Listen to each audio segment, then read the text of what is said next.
Well, this last Thursday it was very unique discussion regarding extravehicular activity and interface system regarding actions that we do with an F key and personalizing it. So let's start with the EVA.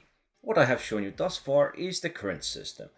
You're kind of like this upstanding guy with really hard controls in these tight spaces, in tight spot, in space, in vehicles. It's really hard to move and control yourself. Even a small touch can make you spaz out.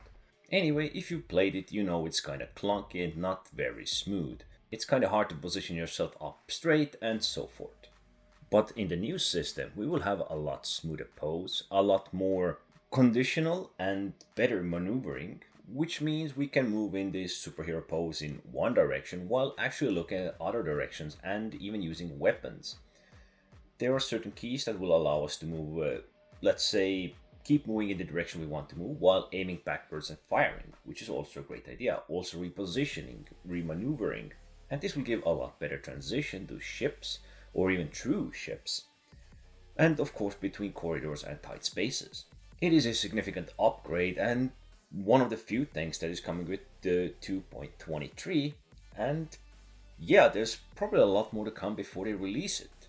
It does look very smooth, very unique, and very pretty, and kinda makes me already wish for a jetpack to be a thing.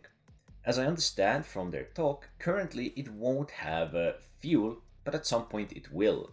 And you can actually give yourself thrust to move in one direction for quite a while, so you don't need to thrust all the time.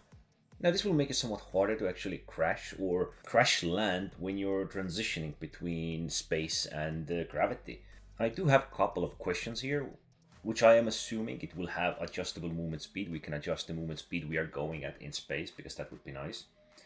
The combat maneuvering, that we can keep flying one direction while shooting at the other, is also very nice. And near the surfaces, we can actually kind of crawl, or they call it prone, but it looks kind of like crawling, or, well, trying to minimize the use of your thrusters of the suit. And this might be more important when we will have limited fuel in these spacesuits. The other part of the video was on the system called Pisces, or Pisces, or I'm not even sure. So basically, this is how our current inventory or interactions work. We hold down the F key and we get like a drop down of things we are hovering on. It's kind of clunky, it's not very precise. We do have the interaction wheel and it's gonna look kind of similar. Now, the F key is gonna be a lot more smoother. What you're aiming at, it's gonna try to focus on the closest object. It's gonna be a lot smoother for you to aim precisely at the things you want to use. The F key will still remain, and it will have, of course, two actions. One is pressing it, I believe, and the other one is double clicking it. And I think it's especially unique in the ship. If we hold it down, we get a view like this. We don't have the drop down anymore, and we actually get the wheel to show us what we can do, what we can inspect, holster, equip. We can also set up the main action if we want to, what the F key will do. Let's say store it, inspect it. This will make it a lot smoother experience, and I think this change is long for an overdue.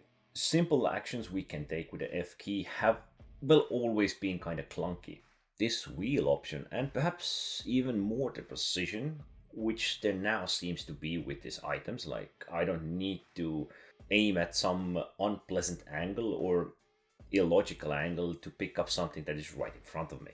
These are two of the most important quality of life improvements I believe there are, and that they showed it off to us, I think, in same video, both of these, was a very, very good idea. And if there is more to come, well, call me surprised. And at this point, I'm just waiting for the next video, because if this is the start of 2024 regarding the developer updates, imagine what the next one will be, because this one already was such a major, most important change, or one of the more important changes the game really needed.